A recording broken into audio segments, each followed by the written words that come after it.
यदा यदा हि धर्मस्य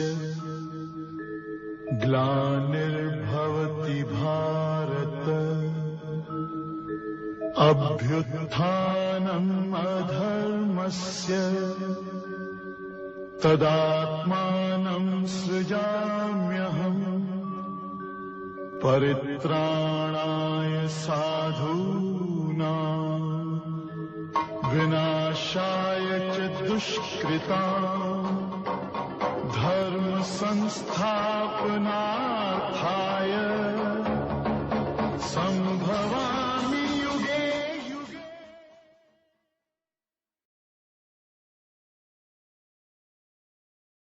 को अधीन करके अपनी ही योग माया से प्रकट होता रहता हूं।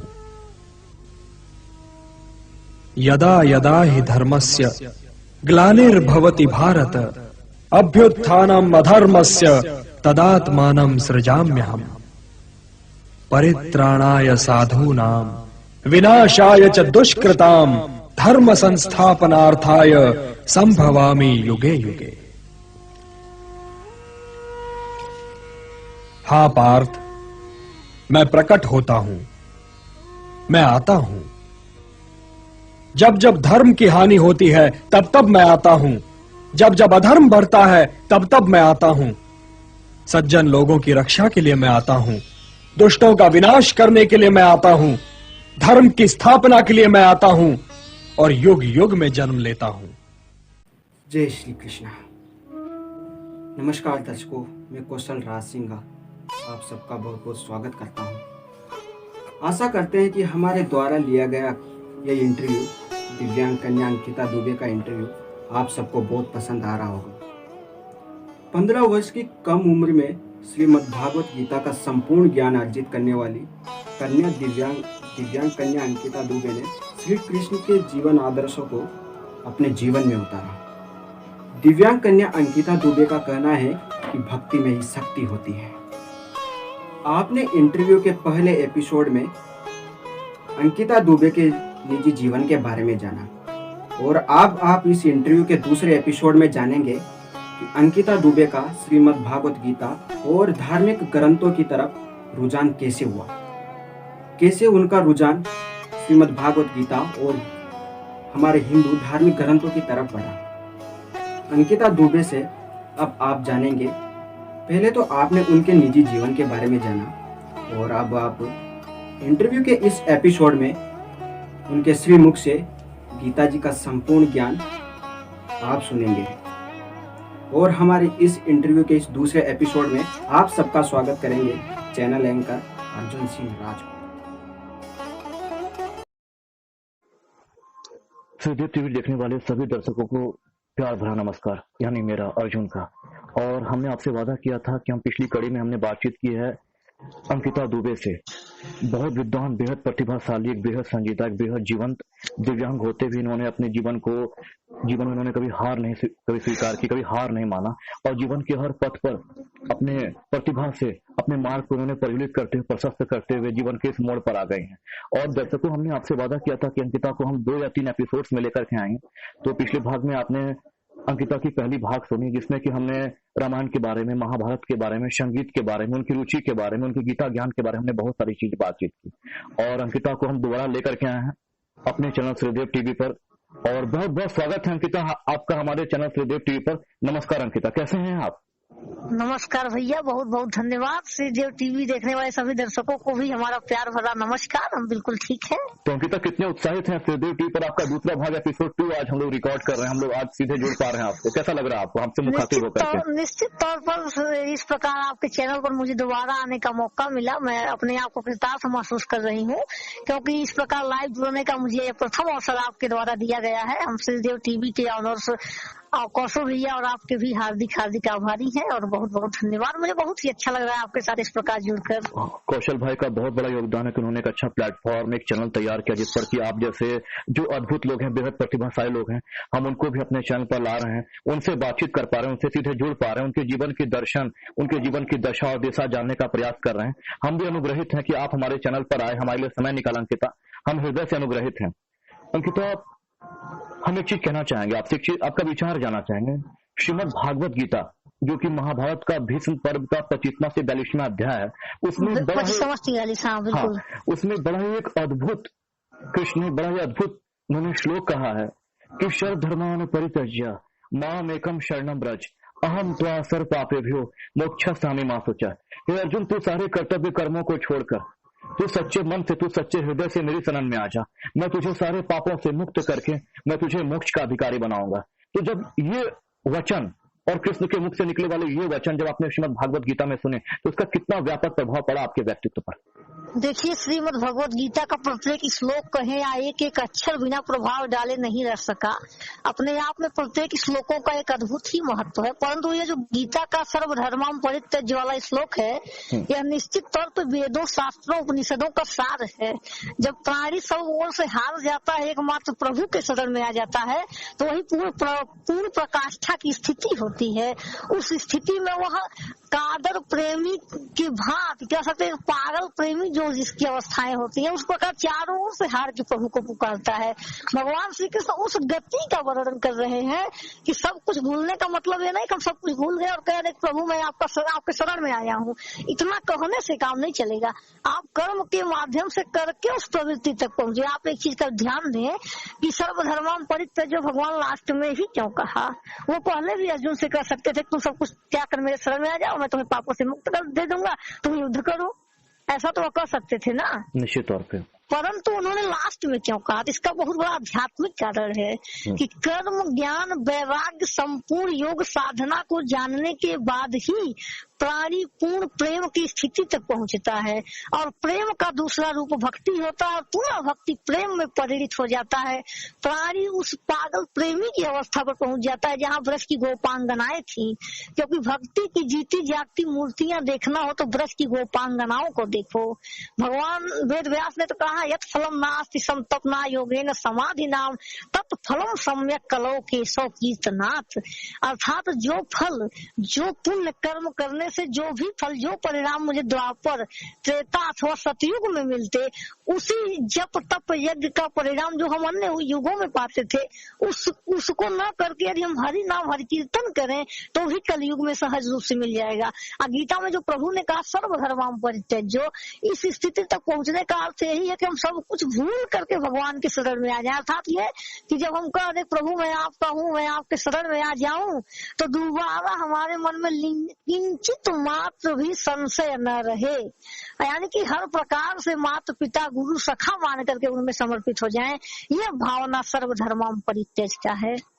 और इसका प्रभाव मुझ पर बहुत ही अद्भुत देखने को मिला। आज भी हमारे प्रभु श्री कृष्ण को ही अपना गुरु भी मानते हैं और उन्हें ही अपना परम इष्ट देव भी मानते हैं। क्या बात है अंकिता, साधु साधु साधु।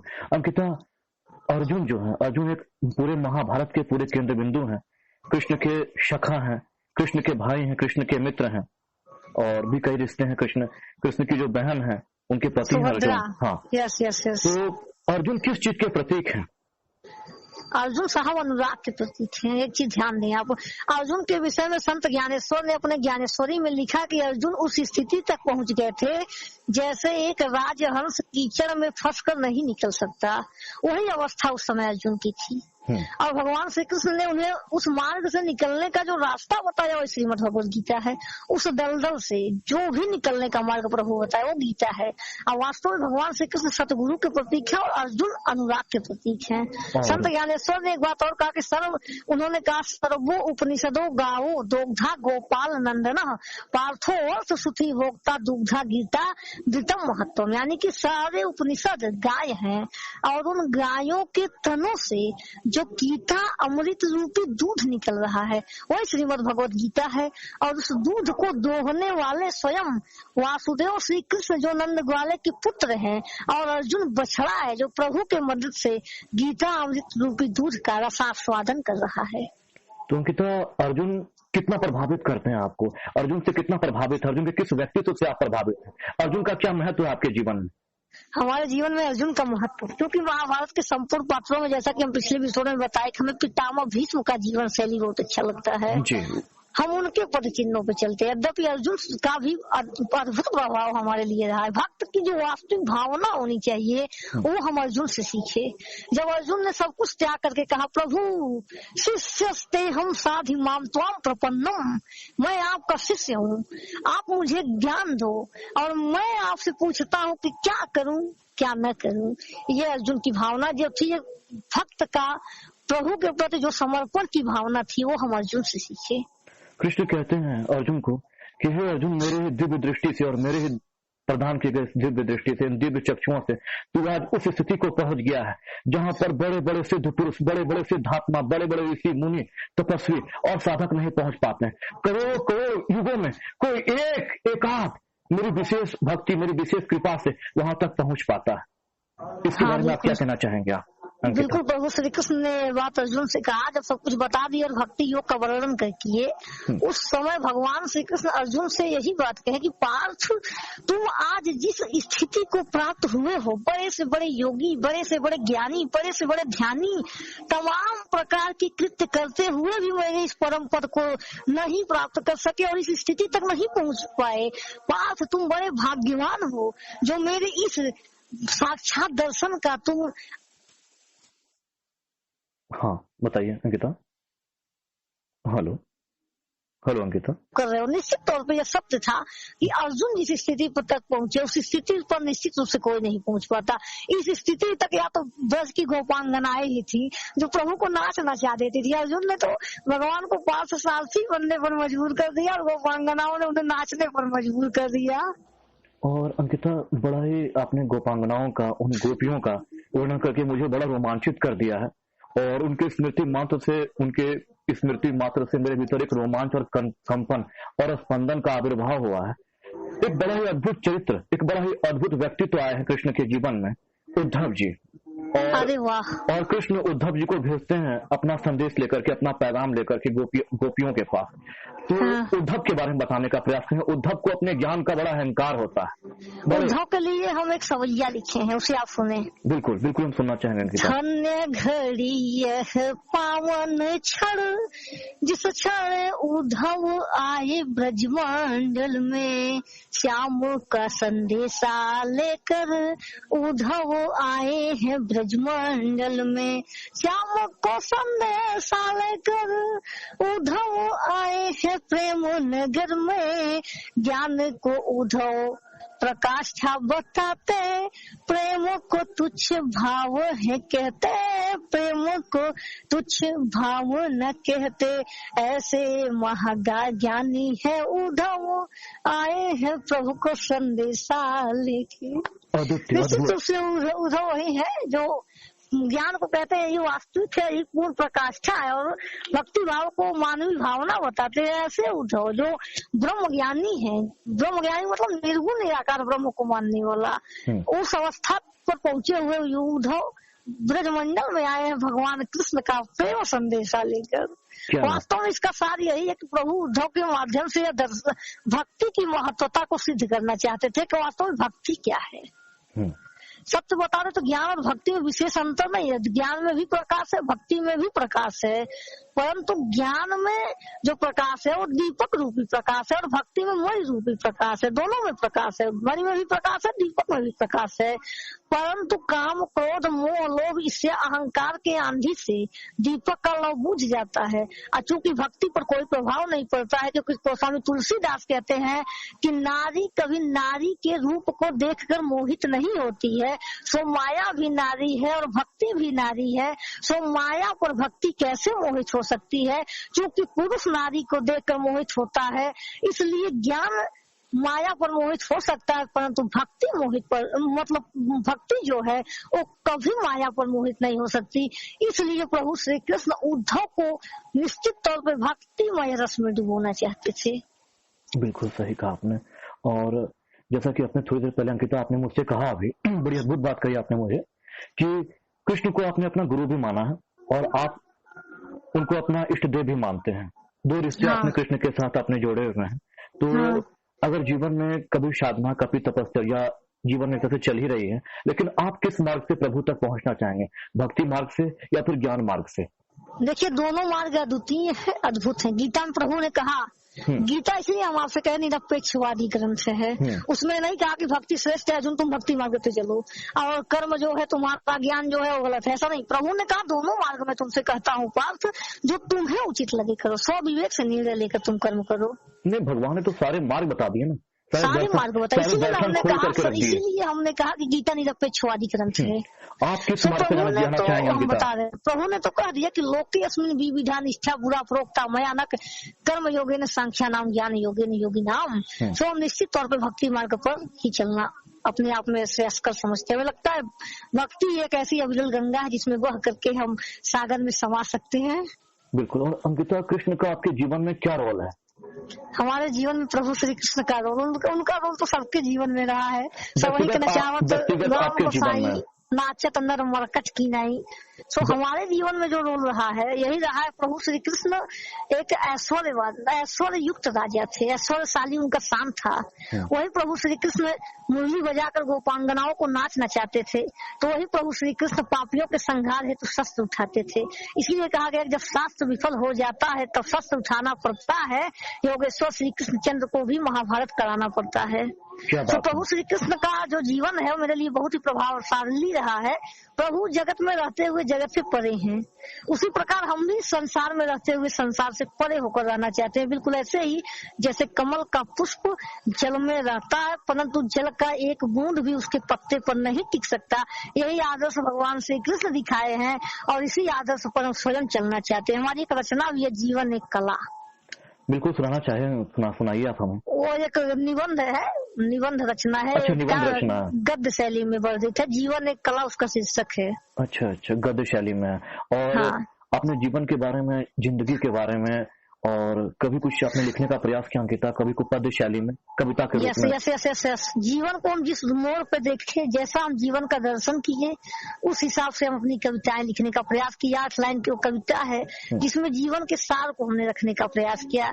हम प्रकृति से संघर्ष करना सीखते हैं, प्रकृति हमें सिखा देती है कि हमें कब स्वेटर पहनना है तो कब उसको निकाल के फेंक देना है, हमें कब संघर्ष करना है तो कब मस्तियां करनी है, ये हमें प्रकृति सिखा देती है। सुबह में जब मंद मंद हवा चलती है तो कमल दल खिल जाते हैं, अब जब जैसे ही सूर्यास्त होता है कमल मुरझा जाते हैं। हमें प्रकृति सिखा देती है हमें कैसे रहना चाहिए। सो हम नदी को जीवन से जोड़ने का प्रयास किया। उसका भूमिका बस इतना ही है कि जैसे नदियां पर्वतों और चट्टानों से टकराती हुई चुनौतियों संघर्षों का सामना करती हुई सागर में समा जाती हैं, वैसे प्राणी भी अपने लक्ष्य को प्राप्त कर लेता है। उसे हम गीत में भी लिखे और कविता में भी लिखे। कविता सुनाते हैं आपको। बिल्कुल, निश्चित तौर पे।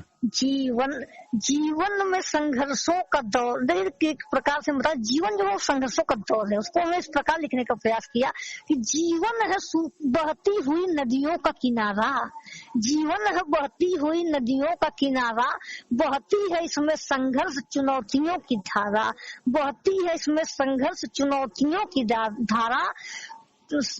पर्वत से निकल के सैल से टकरा के रुकना नदियों का काम नहीं है, सैल से टकराना सागर में समाना उनका धाम वही है। सैल से टकराना सागर में समाना उनका धाम वही है। जीवन के तूफानों को वही पार करता है, पर्वत को उठाना जो अपना खेल समझता है, सफलता के सितारों को वही चूम लेता है, संघर्ष करना जिसका स्वभाव होता है। क्या बात है, क्या बात है अंकिता। और राम भाई दिनकर ने भी लिखा था एक जगह की है, कौन विघ्न ऐसा जग में टिक सके वीर के नरमग में, खम ठोंक ठेलता है जब नर पर्वत के जाते पांव खड़, मानव जब जोर लगाता है पत्थर पानी बन जाता है। शानदार, बहुत ही अद्भुत पंक्तियां। और अंकिता बड़ा ही प्रशंसनीय है, बड़ा ही सराहनीय है। और मैं श्रीदेव टीवी देखने वाले अपने सारे दर्शकों से कहूंगा कि अंकिता बेहद प्रतिभाशाली हैं और अंकिता सीधे हमसे जुड़ी हुई हैं, बातचीत कर रही हैं। हम उनको अपने सीधे टी पर लेकर के लाइव लेकर के आए हैं। आप देख पा रहे हैं कि वो हमसे किस प्रकार जुड़ रहे हैं, किस प्रकार से बातचीत कर रही है धर्म के, अध्यात्म के, उनके पसंदीदा वस्तु, उनके पसंदीदा विषयों के बारे में, उनके कविताओं के बारे में, उनकी रचनाओं के बारे में। तो आप सुनते रहिए, देखते रहिए। और अंकिता, मैं आपको ये पूछना चाहूँ अंकिता कि हाँ बताइए। कृष्ण के जीवन में उनके दो बड़े अद्भुत मित्र हैं, एक सुदामा और एक अर्जुन। तो आप दोनों को किस प्रकार देखती हैं कृष्ण के जीवन में, और कृष्ण की भूमिका क्या है? निश्चित तौर पे अर्जुन और कृष्ण और सुदामा ये दोनों ही प्रभु के बड़े लाडले मित्र हैं। तो आप तो जानते हैं ना, महेंद्र कपूर साहब महाभारत में गाथ भी दिए हैं कि जीवन दाता एक है समदर्शी भगवान, जिसकी जैसी पात्रता वैसा जीवन दान। तो अर्जुन के लिए भगवान का जो भूमिका अर्जुन के लिए उस समय कह सकते एक प्रकार से मतलब आवश्यक था, वहाँ अर्जुन के लिए पार्थ सारथी की भूमिका निभाए, और सुदामा के लिए तो नंगे पांव ही भाग पड़े, बिना कह सकते एक प्रकार से बिना कुछ पहने नंगे पांव ही पागल प्रेमी की बात चल दी है। हमारे नरोत्तम दास ने भी लिखा है कि पानी परास को हाथ छुयो, नहीं नैनन के जल सो पग धोयो। देख सुदामा की दीन दशा करुणा करके करुणा निधि रोयो, पानी परास को हाथ छुयो, नहीं नैनन के जल सो पग धोयो। तो ये चीजें हैं प्रभु श्री कृष्ण वहाँ सुदामा के सामने इस प्रकार मिल करके जगत को यह संदेश देना चाहते हैं कि मित्र और मित्र के बीच जो संबंध होता है वो जाति पाति धर्म लिंग संप्रदाय वर्ग पर आधारित नहीं होता है। मित्र केवल प्रेम के सूत्र में बंधा होता है। और अर्जुन के समूह भी वो यही बातें रखे कि हम प्रेम विवश होकर पार्थ सारथी बन जाते हैं। कुछ कवियों ने हमारे गाया भी है कि प्रेम विवश है प्रभु अर्जुन रथ हाँ क्यों, भूल गयो ठकुराई सब सो ऊंची प्रेम सगाई। तो ही बात है, यहाँ एक चीज और बड़ा महत्व का संदेश प्रभु को देना चाहे कि मित्र और मित्र एक दूसरे बराबरी का रिश्ता अवश्य होता है, परंतु अगर एक मित्र गलत रास्ते पर चल जाए अथवा पथभ्रष्ट हो जाए तो दूसरे मित्र को गुरु बन करके उसे उपदेश देना चाहिए, जैसा कि प्रभु ने पार्थ सारथी बन करके श्री कृष्ण ने अर्जुन को गीता का उपदेश दिए। बिल्कुल निसंदेह, बिल्कुल सही कहा आपने अंकिता। और अंकिता, भगवान कृष्ण ने अर्जुन को हर तरह का जो ज्ञान देने का प्रयास किया, चाहे वो विषाद योग के माध्यम से, हर्ष योग के माध्यम से, सांख्य दर्शन के माध्यम से, और तमाम तरह की चीजों से उन्होंने अर्जुन को हर तरह से जो है चाहा कि अर्जुन अब अपना निर्णय लें, युद्ध के लिए तत्पर हो जाएं, लड़ें और अपने विरुद्ध जो हुए अन्याय जो है उसके विरुद्ध में अस्त्र शस्त्र उठा करके जो है इन पापियों का संहार करें। लेकिन अर्जुन को अभी भी मुंह जकड़े हुए था और अभी भी अर्जुन फंसे हुए थे, और तब कृष्ण बाध्य हो गए उसको अपना विराट स्वरूप का दर्शन कराने के लिए। जो विराट स्वरूप का दर्शन कराए तो अग्नि का जो अज्ञान रूपी जो अर्जुन का जो सारा अज्ञान था वो भस्मीभूत हो गया। इसके बारे में आप क्या कहना चाहेंगे? निश्चित रूप से चीजें वही हुआ। अर्जुन जैसा कि कह दिए हम कि अनुराग के प्रतीक हैं, वास्तव में जब एक शिष्य संसारिक मोह माया को त्याग करके प्रकृति से परे की सत्ता का दिग्दर्शन करने के लिए प्रयासरत होता है। अगर हम आध्यात्मिक दृष्टि से देखें तो जब भी कोई साधक काम क्रोध मोह लोभ इससे अहंकार का दमन करता है तो वह एक प्रकार के झंझावातों में फंस जाता है, उसको डर लगने लगता है मैं कैसे करूं। तो सतगुरु उसको लाख समझाए तो चीजें होती क्या, को मानने को तैयार नहीं होता है। और उपदेश दो प्रकार से दिए जाते हैं, या तो आप उसको प्रैक्टिकली करके दिखा दीजिए या तो आप ऐसे वक्तव्य देंगे। तो प्रभु ने यहाँ दोनों का प्रयोग किया, उन्होंने वक्तव्य भी दिया और अर्जुन को प्रैक्टिकली तौर पे सब कुछ दिखा दिया। स्थावर जंगम जड़ चेतन पाथ में ही तो सब कुछ हूँ। अहम कृष्णस्य प्रलय प्रभवस तथा, मैं यही प्रलय भी हूँ, मैं ही प्रभव भी हूँ, मैं यही यत्र तत्र सर्वत्र हूँ पार्थ। ये उनकी मतलब कहने का तात्पर्य था। जहाँ हम कह रहे हैं प्रभु सर्वत्र है, वहाँ जब प्रभु सर्वत्र है तो हम कहाँ? बिल्कुल यानी कि हम जब हरिमय जगत में श्री हरि तत्व सर्वत्र वही बसते तो हम कहाँ बसते? यानी हम भी प्रभु में ही लीन है। बिल्कुल ऐसे ही जैसे सागर में माणिक्य मोती, यहाँ तक कि शैवाल वगैरह सब उसी में समाये रहते हैं। और कबीर ने बड़ा को अच्छे से मतलब उन्होंने पूरे अपनी कविता के माध्यम से, अपने छंद के माध्यम से समझाने का प्रयास किया है। जब मैं था तब हरि नहीं, जब हरि है तो मैं नहीं, प्रेम गली अति सक्रियता में दोना समाहे। निश्चित और तौर पे अंकिता में ये क्यों बहुत ही मार्मिक दोहा का आपने जिक्र किया कि सत्य है। वही बात हम पुनः वही अर्जुन वाली बातें हैं कि जब काम क्रोध मोह लोभ इससे अहंकार का आप दमन करेंगे तभी प्रकृति से परे की सत्ता का दिग्दर्शन कर पाएंगे। क्योंकि प्रेम गली यति साकरी इसमें दो न समाये। आत्मा परमात्मा का गली इतना पतला है कि कोई और रुक ही नहीं सकता। जहाँ काम है वहाँ राम नहीं, जहाँ राम है वहाँ काम नहीं। बिल्कुल सही कहा अंकिता आपने, बिल्कुल अद्भुत कहा और बड़े अद्भुत वचन है। अंकिता मैं एक चीज और भी जानना चाहूंगा, जब दूरदर्शन पर DD1 पर जब महाभारत जब प्रसारित हुए थे BR चोपड़ा की, तो आपने कब देखा? श्री कृष्णा पहले देखी या फिर महाभारत आपने पहले टीवी पर देखा? क्षमा कीजिएगा सर, सबसे पहले हम रामानंद सागर साहब का रामायण देखे, फिर कृष्णा देखे। नहीं, हम कृष्णा की और महाभारत की चर्चा करें। कृष्णा और महाभारत में सबसे पहले आपने क्या देखा? श्री कृष्णा। श्री कृष्णा देखा। और क्योंकि उस दौरान हुआ क्या कि जब हम बड़े हुए तो महाभारत और श्री कृष्णा रामायण आता नहीं था, तो हम अपने फोन में भरा भरा कर देखते थे। तो हमारा एक फोन था सैमसंग का छोटा वाला, उसमें हम 8 GB का चिप रखे थे। अच्छा। तो पहले हम रामायण को भरवा के देखे, फिर कृष्णा को भरवा के देखे, क्योंकि रामानंद सागर जी का रामायण हम पहले देख लिए थे तो उनसे विशेष हमको लगाव हो गया था। अच्छा अच्छा। उसके बाद हम सोचे लाइए इनके सारे सीरियल्स को देख लिया जाए। तो उसके दौरान जब पूरा इनका श्री कृष्णा देख लिया, हमारे मन में जिज्ञासा हुआ कि महाभारत भी देख ले, क्योंकि महाभारत, श्री कृष्णा और रामायण इनको हम 3 दृष्टि से देखते हैं। अच्छा। क्योंकि महाभारत और श्री कृष्णा तथा रामायण ये तीनों हमारे भारतवर्ष के कालजयी सीरियल हैं और तीनों 3 योग के प्रतिनिधित्व करते हैं। रामायण जो है सागर साहब का वो कर्म योग का प्रतिनिधित्व करता है और सागर साहब का जो कृष्णा है वो भक्ति योग का प्रतिनिधित्व करता है। हमको तो कभी कभी लगता है कि कृष्णा को अगर हम भागवत सीरियल कह के संबोधित किए होते तो और अद्भुत होता।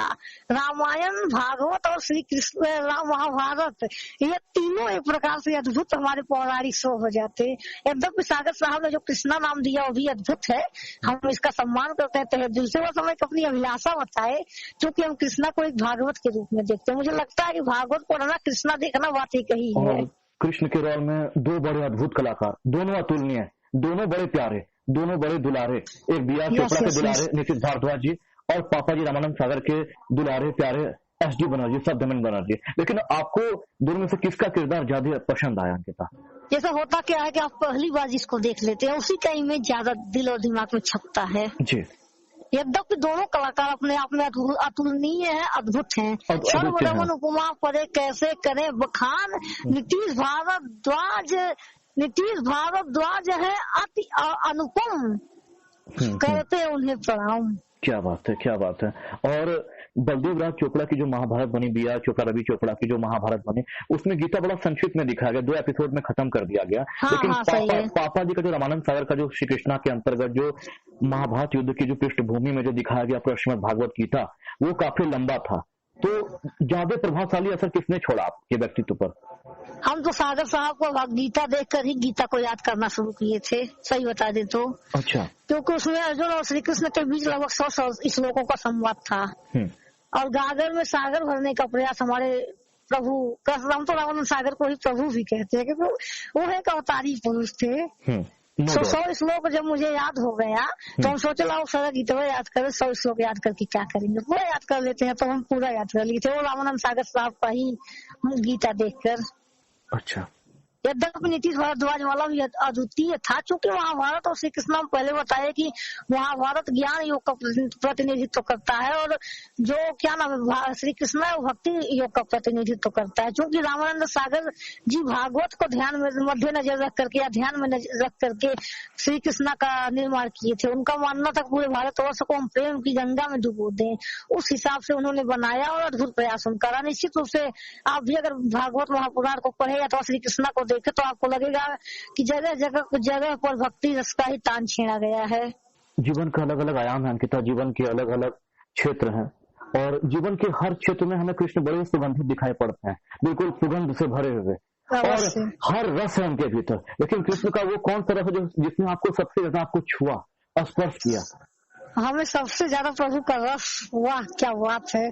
उनका सबसे क्या रस मुझे श्रृंगार रस लगा। श्रृंगार रस क्यों? क्योंकि श्रृंगार भरपूर रस है। कुछ काव्य शास्त्री बताते हैं श्रृंगार रस ही संपूर्ण रसों की जननी है। अच्छा। ये भी जाने बहुत से कवि हैं। मोतीराम जी हमें तो श्रृंगार रस में अपने उन्होंने बताया कि रसराज इसको कह दिया उन्होंने। यहाँ तक कि श्रृंगार रस के महाकवि हमारे भूषण क्या नाम है वो थे, क्या नाम है, बिहारी लाल जी। बहुत ही अद्भुत रचना उनकी थी। तो उसी प्रकार श्रृंगार रस जो है रसों की जननी है। प्रभु के जीवन में तो श्रृंगार ही श्रृंगार था। राधा जी के साथ देख लें, सुदामा के साथ देख लें, पार्थ अर्जुन के साथ देख लें, रुक्मणी के साथ देख लें, यहाँ तक कि शांति दूत बनकर जाते हैं वहां भी मुस्कुराते हुए देते हैं। क्या नाम है, दुर्योधन तुम 5 गाँव भी दे दो। तो उनका तो जीवन ही पूर्ण रूप में श्रृंगार रस से उत्पन्न रहा है। और अंकिता, सबसे महत्वपूर्ण बात आपने राधा का जिक्र किया। राधा जगत जननी है, परम शक्ति है राधा। राधा का कृष्ण के जीवन में एक खास समय में आना हुआ और फिर एक खास समय वो कृष्ण के साथ जीवन से विदा भी हो गए, चली गए। आपको कितना दुख हुआ, कितना मायूस हुए आप जब राधा उनसे बिछड़ रही थी? देखिए चलो हुआ क्या कि राधा और कृष्ण का मिलना और न मिलना, इस पे हम अगर एक मानवीय भाव से सोचें तो दुख निश्चित रूप से होगा। हाँ। परंतु जिस दौरान हम कृष्णा और बी.आर. चोपड़ा साहब का महाभारत देख रहे थे, उस दौरान हम जानकारी से परिपूर्ण हो चुके थे। परिपूर्ण नहीं कह सकते, तब हमें वो जानकारियां हो चुकी थी। हम उस स्थिति तक पहुंच चुके थे कि जब हम सिचुएशन को समझ सके। हमें ज्यादा कुछ दुख नहीं हुआ, क्योंकि ये सत्य है, यथार्थ और एक आकार सत्य है कि राधा कृष्ण 2 भैया नहीं है। वो तो ऐसे ही है जैसे सब औरत है, एक है। तो अलग कहाँ हो रहे हो, तो मानवीय लीला कर रहे हैं। अगर मानवीय दृष्टिकोण से देखा जाए, मैं मानवीय दृष्टिकोण से ये समझ सकती, मैं तो जानता ही हूँ, लेकिन फिर मैं पूछना चाहूंगा कितने दुखी हुए 2 अद्भुत प्रेमी, 2 जन्मों के प्रेमी, 2 जन्मों के साथी। नहीं, हम ज्यादा प्रभावित उससे नहीं हो पाए थे, मुझे दुख नहीं हुआ था। हाँ, जब एक बात है, रामायण में प्रसंग आता है कि भगवान राम माता सीता को त्याग देते हैं, उस दौरान मुझे बहुत दुख हुआ था। हम 3 दिन हुए थे। अच्छा, 3 दिन आपको रोना हुआ था, आपकी अश्रु की धारा बहती रही थी। हम 3 दिन परेशान थे, रामायण देखना लगभग 1 महीना छोड़ दिए थे। अच्छा, इतना मतलब व्यापक प्रभाव पड़ा था। और आज भी हम लोग कुछ कान देखते थे, हमारा हालत खराब हो जाता है। कौन सा बड़ा मार्मिक प्रसंग लगा अंकिता, जिसमें आप, एक तो सीता जब चली गई जंगल, लक्ष्मण जी उनको छोड़ के चले गए, वही वाला इतना बुरा है जो जाने दीजिए हद है, उसका वर्णन आज भी हम करने में असमर्थ हैं। अच्छा, और अंकिता, मेरा अगला आपसे मैं ये जानना चाहूंगा आपसे, जिसमें द्रौपदी का चिरहरण हो रहा था भरी सभा में, और द्रौपदी को लगा कि हमारे जो ये 5 पति हैं, ये 5 अस्त्र हैं, अद्भुत हैं, अतुल्य हैं, इनके रास्ते भला मेरा कौन क्या बिगाड़ लेगा। लेकिन दुर्योधन ने और शकुनी ने जब छल से उनको जब दास बना दिया और वो लोग भी बिल्कुल चुप और शांत हो गए, अंत में द्रौपदी आई, उनके साथ चिरहरण हुआ। इस दृश्य को देख करके, इस मार्मिक दृश्य को देख करके मन मस्तिष्क में कैसा लगा, कैसे गुबार उठा? जैसे यथार्थ में हुआ क्या, जब दुर्योधन और दुशासन के कृत्यों के कारण जब द्रौपदी जी का चिरहरण हो रहा था, बी.आर. चोपड़ा जी का महाभारत देखें या सागर साहब का कृष्णा, मुझे बहुत ही बुरा लगा। और आज भी हम सोचते हैं तो मुझे दुर्योधन पे बड़ी गुस्सा आता है। हम सोचते हैं द्वापर युग का दुर्योधन मिलता था, उसको बड़ी मार मारते। अच्छा, तो बहुत बुरा लगता है। तब हुआ क्या कि इस चीज को देखने के बाद मुझे एक सीख भी मिला। क्या सीख मिला? यथार्थ में जब प्राणी सब कुछ त्याग करके प्रभु के शरण में जाता है, तभी वो उसका तत्क्षण सहायता करते हैं। और यथार्थ में धर्म की रक्षा तो केवल प्रभु ही कर सकते हैं, बाकी मानव की बस की बात नहीं को धर्म की रक्षा कर सके। बिल्कुल एग्जैक्ट आपने अंकिता ये कहा, बिल्कुल, कि आप किसी मानव पर भरोसा करें, किसी जीव पर भरोसा करें तो आपकी सहायता नहीं कर पाएंगे। आपको हर स्थिति में आपको परम पर आपको भरोसा करना पड़ेगा, एतबार करना पड़ेगा। और यही तो वहाँ कृष्णा में आप देखे, कृष्णा लोग अगर सब धारावाहिक देखे, महाभारत देखे, तो ये चीज दर्शाया गया है। बी.आर. चोपड़ा जी का महाभारत हो या सागर साहब का कृष्णा, भगवान श्री कृष्ण वहाँ तक पहुँचते हैं जब द्रौपदी पागल प्रेमी की भांति उन्हें पुकारती है। इस पर हम एक गीत भी लिखे थे, जय तु जय हे कृष्ण मुरारी, जय तु जय हे करुणावतारी। और अंकिता, हम एक चीज और जानना चाहेंगे, भीम ने जी का विरोध किया उठा, लेकिन युधिष्ठिर ने उन्हें शांत कर दिया द्रौपदी चिरहरण में। अर्जुन शक्ति के प्रतीक हैं अंकिता, और आप भी कहीं न कहीं उनसे प्रभावित हैं, वो धर्म के पक्ष में है। और अर्जुन वो समय मौन थे, चुप थे। अगर अर्जुन उस समय अपना गांडीव उठा लेते और चढ़ा खींच लेते प्रत्यंचा, तो फिर क्या होता? गुरुकुल की सभा में क्या होता? फिर एक चीज का ध्यान, यहाँ 2 दृष्टि है। जैसा कि आप एक गीत सुने होंगे रामानंद सागर साहब के कृष्णा में है, कहा कि आस लुटी विश्वास लूटा, टूटे सब आधार सारे, चारों ओर से हार गई तब आई द्रौपदी श्री कृष्ण के द्वार। यानी कि प्रभु के द्वार पर तब आती हैं। बिल्कुल सही बात है। द्रौपदी के लुटने की लीला देख रहे निर्मम हो सारे, यानी कि सब कोई उनकी लीला को देख रहा, कोई आ ही नहीं रहा, ऐसा स्थिर सिचुएशन था। उस दौरान अगर दो पक्ष हम देखें, अर्जुन अगर शस्त्र उठा लेते तो महाभारत की आवश्यकता नहीं पड़ती, पहले नंबर ये, क्योंकि जब अर्जुन वहाँ शस्त्र उठाते वहाँ युद्ध होता। तो चूंकि सर्वत्र धर्म का ही विजय होता और अर्जुन जैसे धनुर्धर के सामने हमें नहीं लगता उस दौरान कोई जीत जाता। यद्यपि ये कल्पना हम कर सकते एक प्रकार से व्यर्थ है, क्योंकि पांडव जैसे कह सकते जो धर्म के अवतार हैं, धर्म के धुरंधर हैं, वो ऐसा कर ही नहीं सकते और किए भी नहीं कि मतलब वहाँ शस्त्र उठा ले, क्योंकि जब वो हार गए तो उनका दासत्व तो धर्म का पालन अनिवार्य हो गया।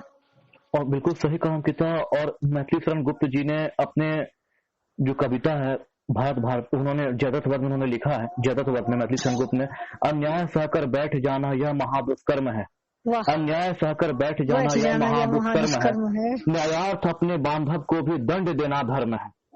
इस तथ्य पर ही कौरवों का पांडवों शरण हुआ, जो भव्य भारतवर्ष के कल्पांत का कारण हुआ।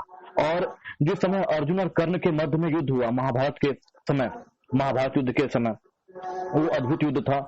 और इंद्र जो है, इंद्र के जो तेज से उत्पन्न हुए हैं अर्जुन, और सूर्य के तेज से कर्ण उत्पन्न हुए हैं, ये दोनों जो है पितामह ब्रह्मा के पास गए हुए हैं, पूछते कि इस युद्ध में किसकी विजय होगी।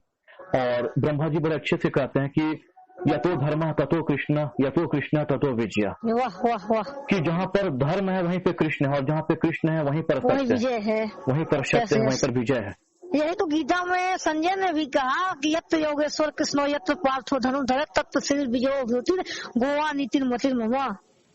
कि जहाँ धर्म पिता श्री कृष्ण है और जहाँ गांडीव धनुर्धारी अर्जुन जैसा योद्धा है, वहाँ तो विजय श्री ही विजय श्री है।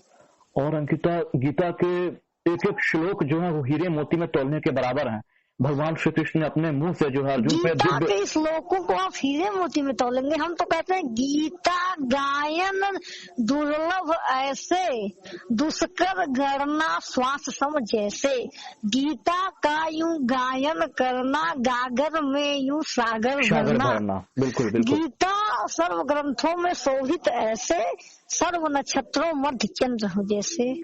तो अंकिता, गीता में सबसे ज्यादा जो है किससे, किस लोक से प्रभावित, कृष्ण के कौन से अद्भुत वचन जिसने कि आपके हृदय के तार को झंकृत कर दिया? वास्तव में गीता के प्रत्येक श्लोक, हम पहले भी कर दिए, श्लोक की बात छोड़े, गीता शब्द में बिना प्रभाव किए नहीं रह सकता। इतना अद्भुत प्रभाव गीता का रहा, क्योंकि गीता को जीते हैं, गीता को पढ़ते नहीं। वास्तव में गीता पठन का विषय नहीं, गीता अनुभव का विषय है। अगर आप पूछ रहे हैं तो हम एक औपचारिक तौर पे बता देते हैं कि श्लोक है, प्रभु ने कहा समूहम सर्वभूतेषु न में द्वेष वस्ते न प्रिय हो, ये भजन तू माम भद्या मैं तेषु चापे हम।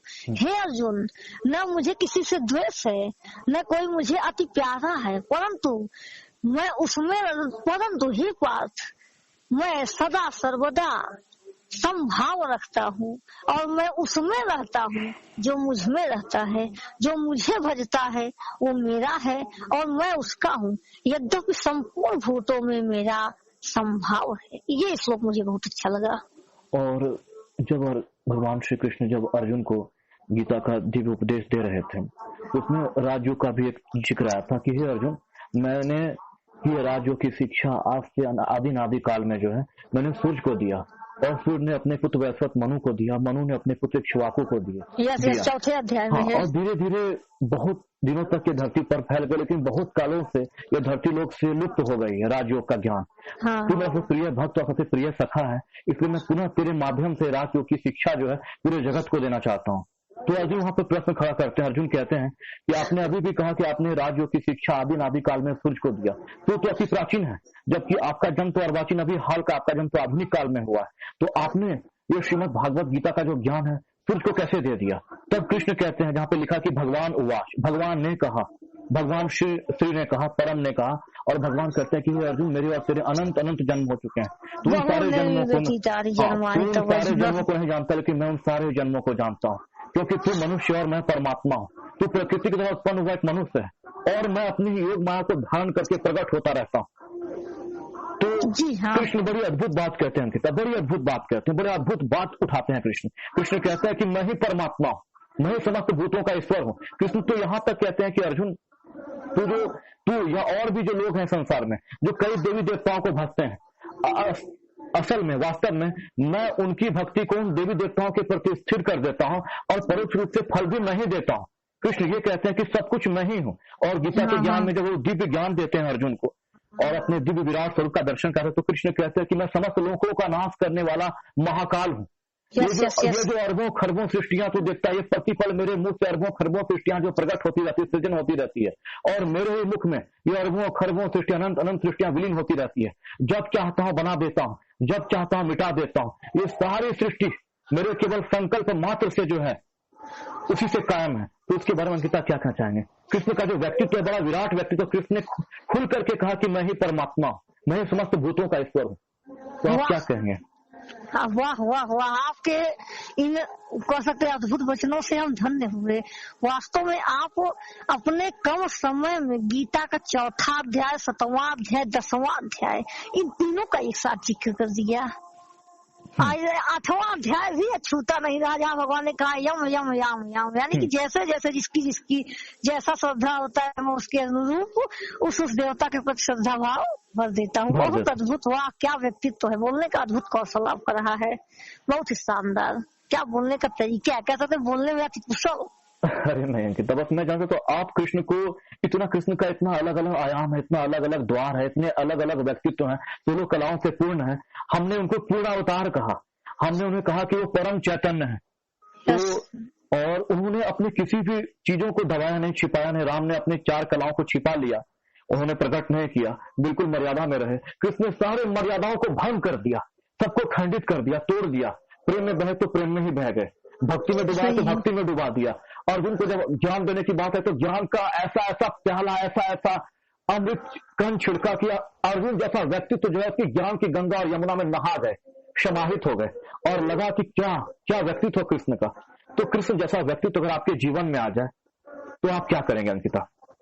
ऐसा व्यक्तित्व अगर जीवन में आ जाए तो करने का प्रश्न ही नहीं उठता है। सब कर्म जो है जान लीजिए व्यर्थ हो जाएगा। भगवान गीता में भी कहे हैं कि पाप माया मेटा तरंतिते, जो मेरे शरण में आ जाएगा वो तो मेरे माया से बच जाएगा और मैं उसे सर्व पापों से मुक्त कर दूंगा। इतना जैसे आपने कहा कृष्ण का व्यक्तित्व, अगर कृष्ण का व्यक्तित्व एक अंश ही आपके जीवन में आ जाए तो परम कल्याण करेगा, और इतना कल्याण करेगा कि निश्चित रूप से जान लीजिए परम धाम आपके लिए ही बना है। ऐसा प्रभु की भक्ति है और ऐसा प्रभु का जीवन है। एक अंश भी हम उसका मान ले रहे हैं, एक अंश भी चलने के लिए प्रयत्नशील हो जाए तब तो जान लीजिए मोक्ष का द्वार हमारे सम्मुख खुला है। वास्तव में भगवान श्री कृष्ण के जीवन को समझना, कहे ना तुलसीदास कलयुग केवल नाम आधारा, हरि सुमरन हरि कीर्तन तारा।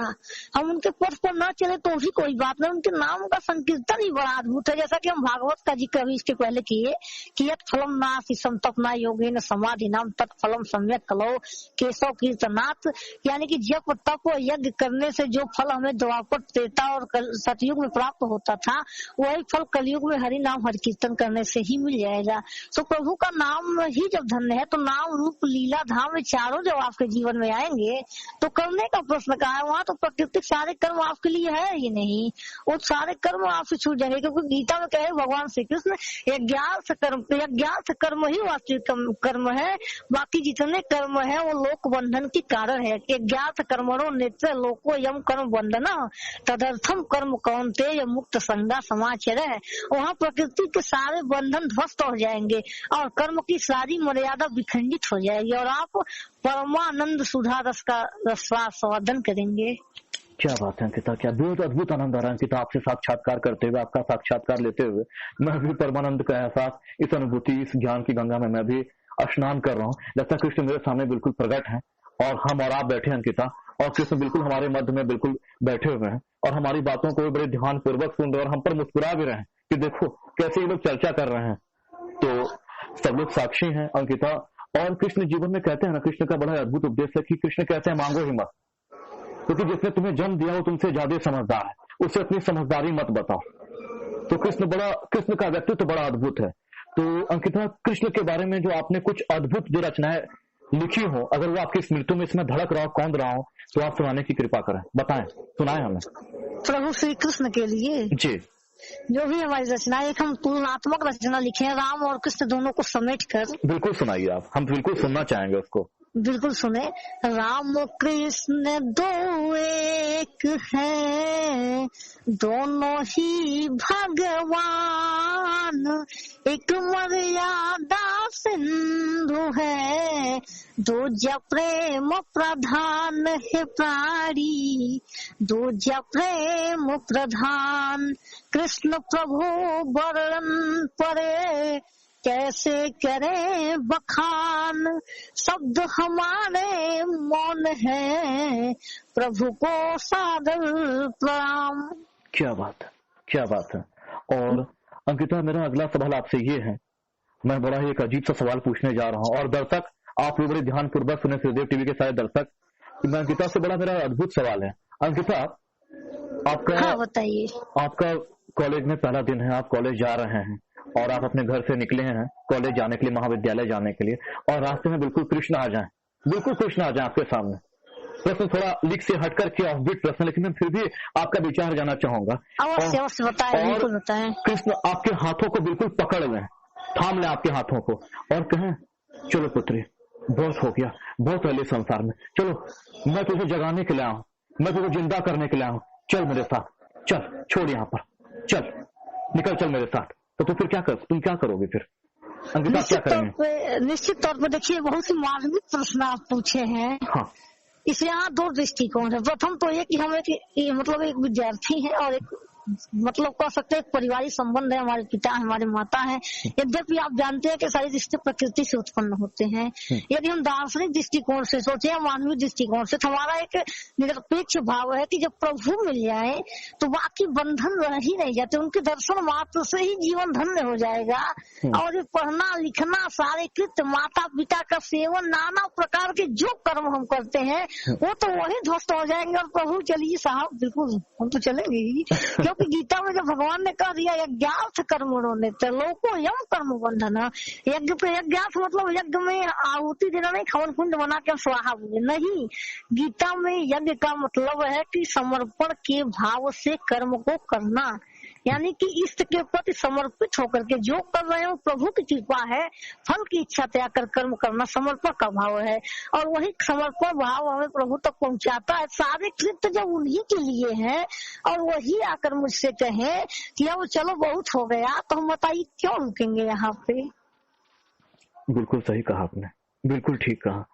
अच्छा अंकिता, मैं एक और जानना चाहूंगा, आप, मेरा अगला प्रश्न ये थोड़ा सा ऑफ बीट प्रश्न है, लेकिन क्योंकि आप जैसे अद्भुत लोग हैं मुझसे जुड़े हुए, तो मुझे पूछने में, आपके विचार जानने में मुझे तनिक भी संकोच नहीं अंकिता, क्योंकि एक तरह से आप मेरी बहन भी हैं और मैं आपको बहन भी मानता हूँ आपको, और आप हमारे चैनल के टॉप मोस्ट के फैन भी हैं, इसलिए मैं पूछना अपना धर्म समझता हूँ।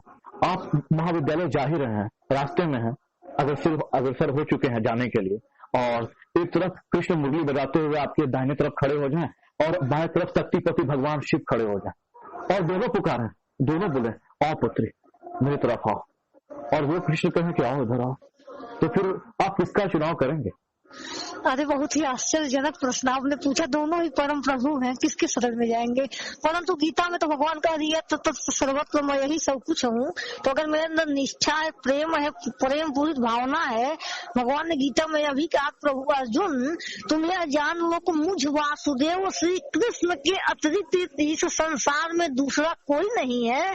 यह तत्व सर्वत्र सृष्टि का संहार करने वाला शिव मैं हूँ, सृष्टिकर्ता ब्रह्मा भी मैं ही हूँ, और सृष्टि का पालन करने वाला नारायण भी मैं हूँ।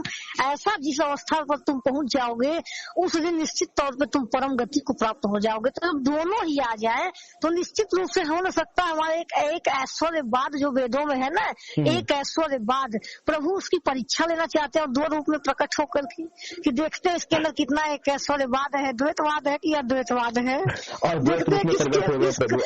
हाँ, मान लीजिए 2 रुपए में आए मेरी परीक्षा ले, कि देखते हैं किसके ओर जाएगी, कहीं ऐसा नहीं हो के चक्कर में देखने लगे, होता है कि हम चक्का चौर होकर देखने लगे, अरे किसके पास जाए किसके पास जाए, तो देखेंगे जो मेरा ज्यादा प्रिय है उसके पास जाए। तो इस भावना में अगर हम उलझे तो द्वैतवाद है ना, कि हम कृष्ण की सत्ता अलग स्वीकार कर रहे हैं और भगवान शिव की सत्ता अलग स्वीकार कर रहे हैं। परंतु जहाँ एक ऐश्वर्यवाद की अगर मेरे अंदर भावना है और चूंकि प्रभु हमारी परीक्षा ले, तो निश्चित रूप से हम कृष्ण का ही चुनाव करेंगे, क्योंकि हमारा तो जन्म मतलब शुरू से ही यही विचारधारा है कि यह मतलब सब कुछ भगवान श्री कृष्ण है। बिल्कुल सही कहा, तो आप कृष्ण का चुनाव करेंगे। अवश्य। और मैंने आपके बारे में हम पढ़ा। शिव का तिरस्कार नहीं करेंगे, निश्चित रूप से हम भगवान शिव का भी आदर करेंगे, परंतु जो भगवान ने कह दिया यह तो सर्वत्र मैं ही हूँ, एक ऐश्वर्यवाद की बात हम कर रहे हैं कि उन्हीं को शिव और कृष्ण दोनों को मान करके उन्हीं के पास चल देंगे। अंकिता, फिर जहाँ तक हमने आपके बारे में पढ़ा, हमने शोध किया, फिर आपने कुछ भेजा भी था, हमने उन अखबार के उन पृष्ठों को भी पढ़ा और हमें पता चला अंकिता कि जब आप दिव्यांग थी और जैसा कि आपने मुझे बताया भी था आज कि भी है दिव्यांग। हाँ, आज भी दिव्यांग है और डॉक्टर ने कहा था आपके पिताजी को कि इनके आंख से काफी ब्लीडिंग हुआ है जन्म के समय, तो ये Yes. ड्रॉप जो है 2-2 बूंद जो है 2-2 मिनट पे डालते रहे 24 घंटे तक, तो इनकी आंखें खुलेगी। और आपके पिता बड़े संघर्ष के साथ, बड़े मनोयोग के साथ हर 2-2 मिनट पर 2-2 ड्रॉप जो है वो आपकी आंखों में डालते रहे, वो आई ड्रॉप, और 24 घंटे के बाद आपकी आंखें शायद खुली, जैसा कि आपने मुझे बताया हुआ था। यस खुला था। और फिर थोड़ा थोड़ा आंखों में ज्योति हल्की हल्की थी, और फिर जब आप थोड़े से बड़े हुए तो अपने नाना जी के संपर्क में, आपके नाना जी परम विद्वान त्रिपाठी जी, मैं इनको प्रणाम करूंगा, और फिर उनके सानिध्य में रहने के बाद श्रीमद् भागवत, ये जो गीता का जो श्रीमद् भागवत महापुराण जो है वो आपको थोड़ा सुनाने लगे, फिर आपका रस, फिर आपकी प्रीति, आपका प्रेम जो है, आपका जो है प्रेम भाव जागृत हुआ इन चीजों के प्रति। फिर आप थोड़े से और बड़े हुए, फिर धारावाहिक दूरदर्शन पे आपने रामायण जैसी अद्भुत कृति जो है पापा जी की, रामानंद सागर की देखी, फिर श्री कृष्णा देखा, महाभारत देखा, फिर श्री कृष्णा देखा। तो इन सब चीज का आपके जीवन में क्या रोल पड़ा कि जीवन कितना रूपांतरित हुआ अंकित आपका जीवन? देखिए, रामानंद सागर साहब का रामायण और श्री कृष्णा और बी.आर. चोपड़ा श्री साहब का महाभारत, ये तीनों 3 योग के प्रतिनिधित्व करते हैं। रामायण कर्मयोग प्रधान है, चूंकि हम अपने अनुसार बता रहे हैं, जो हम समझे हैं रामायण कृष्णा महाभारत को उस हिसाब से बता रहे हैं, और महाभारत ज्ञान योग का प्रतिनिधित्व करता है और भागवत भक्ति योग का प्रतिनिधित्व करता है, जिसको हम श्री कृष्णा कहते हैं। तीनों को जो हम देखेंगे, तीनों का मुझे समुचित ज्ञान मिला। ज्ञान क्या है, कर्म क्या है, भक्ति क्या है, रामायण कृष्णा और महाभारत, इन तीनों को हो, तीनों से हम सीखे, और अंतोगत्वा कृष्ण ही मेरे सर्वत्र हैं, ऐसी भावना उत्पन्न हुई।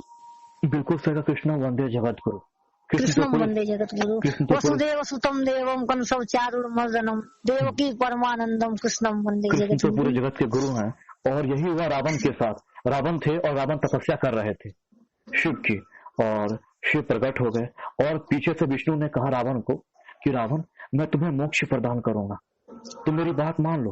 कान में आके कहा, और शिव ने, जानती हो अंकिता शिव ने क्या कहा?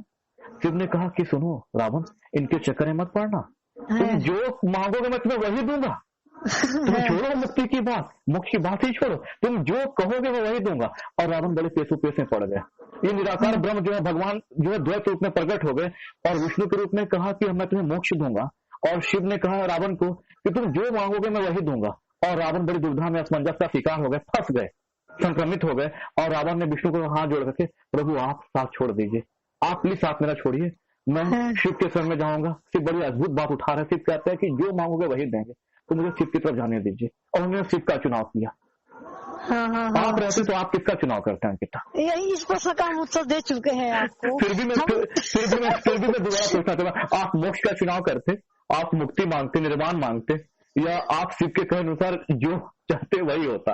आप क्या चुनाव मेरे करते? अंदर जब देखे जो कोई मानवीय अभिलाषा ही नहीं है, सारे कृत हमने प्रभु के प्राप्ति हेतु ही किया। प्रभु ने परीक्षा लेने की दृष्टि से 2 रूपों में प्रकट हुए, एक हमें मोक्ष दे रहे हैं, एक हमें भोग दे रहे हैं। हम तो यही करेंगे, भगवान विष्णु के शरण में जाएंगे और उन्हें कहेंगे प्रभु वैकुंठ में मुझे स्थान दे, परंतु मोक्ष न दे, क्योंकि सगुण उपासक मोक्ष न दे ही। अच्छा, आप परमालीन नहीं होना चाहेंगे? परमानंद मतलब परमालीन नहीं होना चाहिए, उनके भीतर समाहित नहीं होता है, आप एक सगुण रूप में रहना चाहेंगे बैकुंठ लोक? नहीं, हम नहीं समाहित होना चाहेंगे, हम उनके साथ रहेंगे और साथ समाधान करेंगे, क्योंकि प्रेम में जो पीड़ा है, बिछड़ने का जो पीड़ा है, मिलने का जो आनंद है, वो मोक्ष में कहा। अच्छा अंकिता, और अंकिता आपके जीवन में 2 अद्भुत व्यक्तित्व, एक बुद्ध और एक महावीर, ये दोनों आ जाएं और किसी एक का हाथ थामना पड़े, किसी एक के रास्ते पर चलना पड़े, तो आप किसको चुनेंगे अंकिता?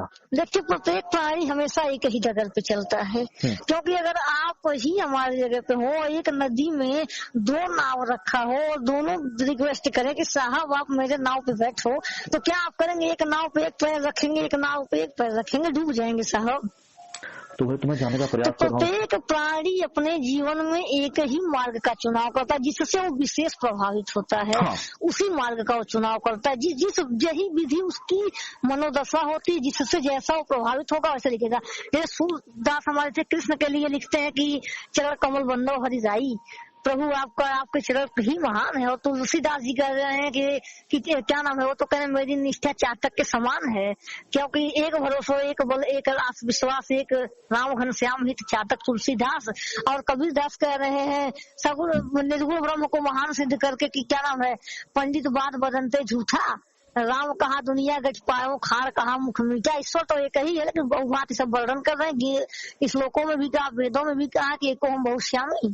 तो जिसका मार्ग मुझे अत्यंत सरल और सुगम प्रतीत होगा, चाहे वो बुद्ध का हो चाहे महावीर का हो, हम उसी के मार्ग पे अग्रसर महावीर होकर का मार्ग चलेंगे। बड़ा कठिन है अंकिता, बहुत ही अद्भुत, बहुत भयानक कठिन है, जबरदस्त कठिन मार्ग है महावीर का। निश्चित रूप से महावीर का भी मार्ग कठिन है और बुद्ध का भी मार्ग कठिन है। हमारा तो बुद्ध का मार्ग मध्यम मार्ग है। मध्यम मार्ग अवश्य है, ठीक है। मध्यम भी अपने आप में बड़ा कठिन ठीक होता है। लेकिन महावीर फिर भी अगर हम अपना निजी राय रखना चाहें तो हम दोनों के ही मार्ग पर नहीं चलेंगे, हम एक अपना अलग ही मार्ग ढूंढने का प्रयत्न करेंगे। अच्छा, वो भी ठीक है, बुद्ध के रूखे सूखे मार्ग पर आना ही चाहिएगा। तो क्या मीरा के मार्ग पे उपलब्ध होना चाहेंगे आप? हमको किसी के मार्ग पे नहीं चलेंगे, हम जो समझेंगे ईश्वर के बारे में बस वही अपनाएंगे। अच्छा, आप स्वयं के मार्ग को आप जनरेट करेंगे, स्वयं के मार्ग पे चलना चाहेंगे। क्योंकि स्वयंभू होना एक अद्भुत बात है, क्योंकि जो ईश्वर उनमें प्रकट हुआ वही ईश्वर मेरे में धड़कने लगे, मुझ में प्रकट हो जाए। हम अपना एक अलग ही रास्ता चुने, वो सबसे बेटर है। अंकिता, हम सवाल को फिर घुमा रहे हैं और फिर हम बड़ा एक अद्भुत सवाल आपसे करने जा रहे हैं अंकिता। और शेड्यूल टीवी देखने वाले हमारे सारे दर्शक, इस समय आप अंकिता दुबे को सुन रहे हैं। एक बेहद प्रतिभाशाली, एक बेहद प्रतिभा संपन्न व्यक्तित्व है इनका, और इनसे जो भी बातचीत करेगा वो बिना प्रभावित हुए, मुतासिर हुए बिना नहीं रह पाएगा। बड़ा ही अद्भुत व्यक्तित्व है, मैं बार बार बताना चाह रहा हूँ। लेकिन अंकिता, मेरा एक अगला सवाल जो लीक से हट करके है, ये भी सवाल लीक से हट करके है, और ये सवाल मैं आपसे जरूर पूछना चाहूंगा। मैंने कई लोगों से पूछा और मैं आपकी भी राय जानना चाहूंगा। ये चार बड़े अद्भुत व्यक्तित्व, ऐसे तो भारत का धर्माकाश बहुत बड़ा है, एक से चमकते सितारे हुए हैं। उन सारे चमकते सितारों में से मैं सबसे ऊपर से बुद्ध को रखता हूँ, लेकिन आपके सामने चार ये अद्भुत व्यक्तित्व, अभी हमने बात गीता की भी की है, फिर भी हम करेंगे। एक हमारे प्रभु श्री राम, दूसरे श्री कृष्ण, तीसरे बुद्ध और चौथे महावीर। आपने कई बार इसका जवाब दिया कि मैं दोबारा जाना चाहूंगा। ये चारों व्यक्तित्व आपके सामने हो और किसी एक के सागर में विलीन होना हो, किसी एक की नदी में उतरना हो, किसी एक के सागर में अपने पांव रखने हो, तो फिर किसके सागर में, नदी में आप अपना पांव रखेंगे अंकिता? सुनिए, मेरे प्रभु कृष्ण है वही मेरे इष्ट देव, सत्य सत्य नमन उन्हें करे, कृष्ण प्रभु सर्वत्र स्वयमेव। क्या बात है अंकिता, क्या बात है, अद्भुत अद्भुत। मतलब कृष्ण का दामन आप कभी नहीं छोड़ पाएंगे, इसलिए मैं बार बार घुमा करके पूछा और आपने भी बार बार घुमा करके कृष्ण करके ले आए। सब विधि विचार करत मन माही, कृष्ण सम दूजा कृष्ण ही नाही। बिल्कुल, कृष्ण का मतलब ये आकर्षण होता है, बिल्कुल आकर्षण। और कृष्ण कहीं नहीं गए, कृष्ण किसी चीज की खोज में कहीं नहीं गए। कृष्ण का अद्भुत बड़ा विरला है, बड़ा अद्भुत। यही बात तो अर्जुन से बार बार कहे, तुम अपना खुद मार्ग बताओ, जो तुम्हें सही लगे वो करो। कृष्ण वो नहीं कहे तुम कर्म योग मानो, तुम ज्ञान योग मानो, तुम भक्ति योग मानो। उन्होंने कहा जो तुम्हें उचित लगे करो। बिल्कुल बिल्कुल अंकिता, और बड़ा ही अद्भुत मार्ग है। कृष्ण कहीं नहीं गए, कृष्ण हमारे आपके बीच में इसी संसार में है। कृष्ण को कोई प्रभावित नहीं कर पाया, कृष्ण स्वयं से प्रभावित है, कृष्ण स्वयं में खुश है, तृप्त है। और वो कहा है ना कि जिस दिन आप नहीं मांगते हैं उस दिन परमात्मा व्याकुल हो जाता है आपको देने के लिए। यस, बिल्कुल सही। तो अंकिता, बहुत अच्छी यात्रा रही, हमने बहुत ही हर विषयों पर आपसे बातचीत की, और अगले विषयों पर हम फिर आपसे श्रीमद् भागवत गीता के बारे में, रामायण के बारे में, श्री कृष्णा के बारे में, महाभारत के बारे में, और हाँ एक चीज और अंकिता, आपके दादाजी के बारे में भी हम अगले एपिसोड में आपसे बातचीत करेंगे। आपके पिता की आपके जीवन में क्या भूमिका रही, इन चीजों के बारे में हम बातचीत करेंगे। अंकिता, तो आप क्या कहना चाहेंगे श्रीदेव टीवी के दर्शकों को अपने इस एपिसोड में? हमारे इस एपिसोड में श्रीदेव टीवी के सभी दर्शकों को हमारा बहुत बहुत धन्यवाद, जो वो सभी दर्शक हमारे लिए अपना समय निकालकर हमारी बातों को सुने। तो सभी दर्शकों से हमारा एक संदेश है कि अपने जीवन में कर्म को अपनाएं, युवा हो, वृद्ध हो या बच्चा हो, सभी को मेरा एक संदेश है कि अपने जीवन में कर्म को अपनाएं, जिस पथ पर चल रहे हैं निरंतर चले, क्योंकि हमारे यहाँ कहा गया अभ्यासेन विद्या, अभ्यास के द्वारा विद्या मिलती है।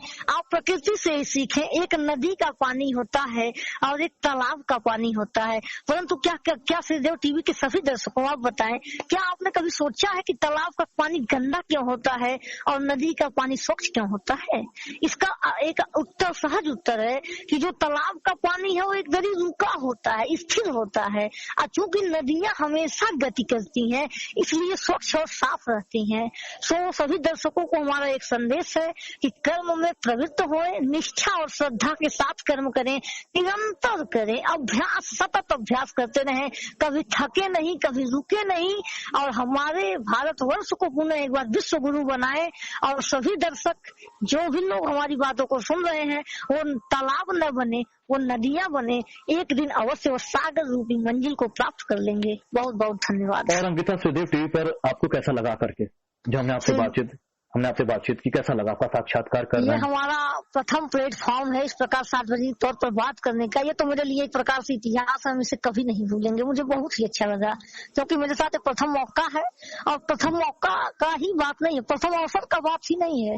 अपितु यहाँ बात करने का शैली जो अर्जुन भैया आपका रहा, मुझे बहुत ही प्रभावित किया। और हम आप सभी के बहुत बहुत आभारी हैं, जो आपको मुझ जैसे छोटे कर सकते हैं एक प्रकार वर्षा ऋतु में जो जुगनू नहीं उड़ते हैं, उन्हीं के समान आर्टिस्ट को ढूंढने का प्रयास किए और इस प्रकार लाकर सार्वजनिक किए।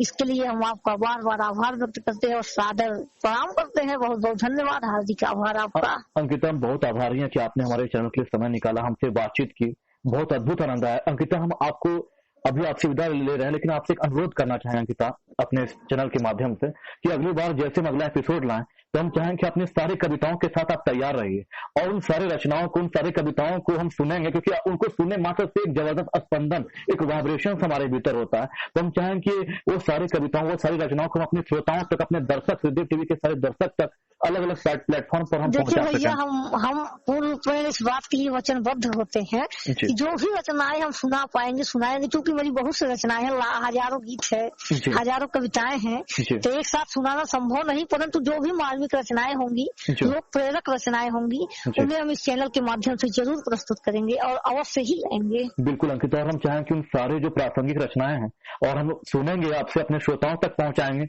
अपने श्रोताओं को भी सुनवाएंगे, सीधे टीवी देखने वाले सारे दर्शकों तक पहुंचाएंगे। और मेरी आपसे एक इल्तिजा और भी है कि आप जब आए तो श्रीमद् भागवत गीता के बारे में आपसे तफसील से बातचीत होगी, और हर विषय वस्तु पर तफसील से बातचीत होगी, विस्तार पूर्वक बातचीत होगी। तो हमें फिर इजाजत दीजिए। बहुत बहुत शुक्रिया अंकिता आपका। बहुत बहुत धन्यवाद। मैं आपका अपना दोस्त अर्जुन, और आप देख रहे हैं हमारा डिजिटल चैनल श्रीदेव टीवी। तो मित्रों, अभी हमने आपको दिखाया एक बेहद शानदार और एक अद्भुत इंटरव्यू जो केंद्रित था अंकिता दुबे जी पर। यानी मैंने एक बहुत ही अच्छा इंटरव्यू लेने का प्रयास किया अंकिता दुबे जी का। इसकी पहली कड़ी आपने पहले एपिसोड में देख चुके हैं आप लोग, और हमने ये दूसरा एपिसोड भी बनाया अंकिता दुबे के साथ, उनका इंटरव्यू किया। ये दूसरा एपिसोड आपने देखा, और हम बहुत जल्द तीसरा और अंतिम एपिसोड अंकिता दुबे जी के साथ लेकर के आ रहे हैं, तो उसको देखना ना भूलिए बिल्कुल मित्रों। और हमने इस एपिसोड 2 में अंकिता जी से बहुत मुद्दों पर बातचीत की, श्रीमद् भागवत गीता पर बातचीत की, रामायण पर बातचीत की, महाभारत पर बातचीत की, और जो धारावाहिक भी जो बनाए महाकाव्यों पर, चाहे वो पापा जी रामानंद सागर जी का रामायण हो, श्री कृष्णा हो, B.R. चोपड़ा की महाभारत हो, तो इस पर हमने बहुत ही तफसील से जानने का प्रयास किया, अंकिता जी के विचार जानने का प्रयास किया, उनसे बातचीत की इन मुद्दों पर। तो मित्रों, अभी तक अगर आपने हमारे डिजिटल चैनल श्रीदेव टीवी को अगर अभी तक आपने सब्सक्राइब नहीं किया है, तो जल्द से जल्द सब्सक्राइब कर लें, और बेल आइकन दबाना बिल्कुल ना भूलें, ताकि अगला कोई भी वीडियो की नोटिफिकेशन आए तो सबसे पहले आप तक पहुँच जाए मित्रों। तो और हमारे इस चैनल श्रीदेव टीवी को और हमारे वीडियोज़ को आप ज़्यादा से ज़्यादा लाइक करें, शेयर करें, कमेंट सेक्शंस में आप कमेंट करें, और ज़्यादा से ज़्यादा इसको देखें, जुड़े हमारे चैनल से, ताकि हमारा भी हौसला बढ़े, हम भी उत्साहित हों, ताकि अपने इस प्लेटफॉर्म पर हम बड़े बड़े कलाकारों को लेके आ सकें और भी कई मुद्दों पर बातचीत कर सकें मित्रों। तो मिलते हैं आपसे फिर अगले वीडियो में। तो देखना ना भूलिए अंकिता जी का तीसरा और अंतिम एपिसोड, जो हम बहुत जल्द लेकर के आ रहे हैं। शुक्रिया।